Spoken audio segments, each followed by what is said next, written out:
And Fox 26 is your Gulf Coast Weather Authority. And I know, JD, you've been watching the system and what we can expect for the next 48 hours. Yeah, we've been talking about a lot of rivers and their cresting, and we've been talking about, water coming out of Lake Conroe. Lake Livingston is another huge reservoir that's in our viewing area, and I've got video of their dam releasing water from today. And what's interesting to note is we've been talking a lot about the comparisons between now and Harvey.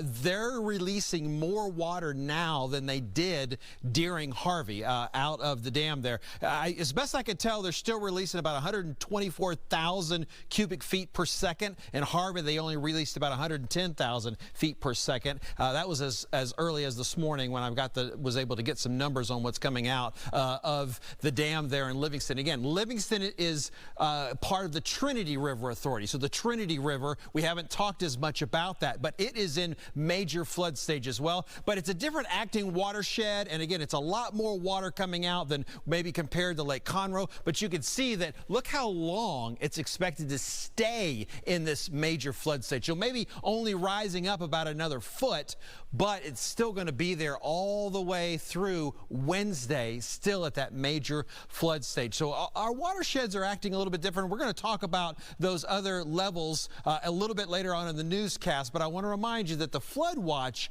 is in effect, not because of what's happening with our rivers, but because we got more rain in the forecast coming this weekend. And this would be from, again, water that's not on the ground yet, that potentially could be falling. When we look at the last 12 hours of our satellite radar imagery, you can just see how things really flared up this morning and stayed in the same spots over and over, and then quieted down this afternoon, but it's getting a little bit more active out to the north and to the west. And when we take a look at things right now, again, very quiet here in southeast Texas, and some of this rain that we see out to our north and west will try to be kind of making its way into our area for tomorrow morning. It's going to have to struggle to make it. Last 24 hours of rain, we really focus in on a spot here in southeast Montgomery County, northeast Harris County, and into Liberty County. And the other areas were a little bit more reasonable rainfall. But when we expand that out to a 48-hour rainfall, this is why there's so much water on the ground, because this is how much has been falling. 10 to 12 inches of rain across all of Walker County. And then that same spot that we were looking at a minute ago here in where we've got several of our counties kind of meeting a corner, we've doubled that number now, where we're looking at over 10 inches of rain. Now, if you're south of downtown Houston, you just haven't been seeing a whole lot of rain over the last 24 hours. Again, very little measurable rain overall. Some folks haven't even seen it, but the rain coming for us this weekend is certainly something that could be impacting you.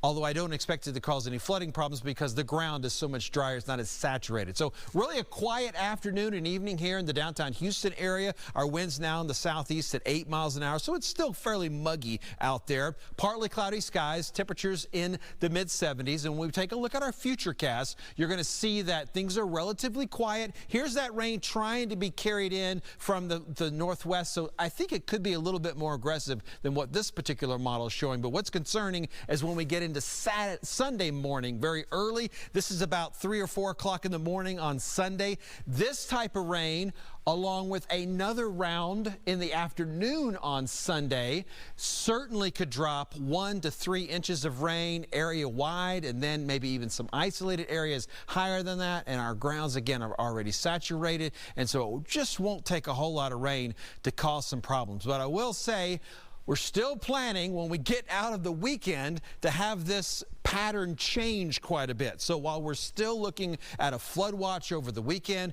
we're still looking at rain possibilities. And because of that, we could be seeing some more flooding. Our rivers might crest, but they're still going to be in flood stages even through the weekend. Once we get into next week, we're certainly expecting things to dry out, meaning no rain. It could certainly be muggy. And then the temperatures in the 90s. Are y'all ready to start talking about those feels like temperature, the heat index values? Because we'll be doing that at the end of next week. They'll be feeling like it's 100 degrees around here. But I have to say, I was out there earlier today, and the weather wasn't too bad. Like, it was cool. There's enough overcast and breeze. Right. Yep. That's definitely something to benefit from some of the clouds that have been around today. Definitely. All right, JD, thank you. Yep.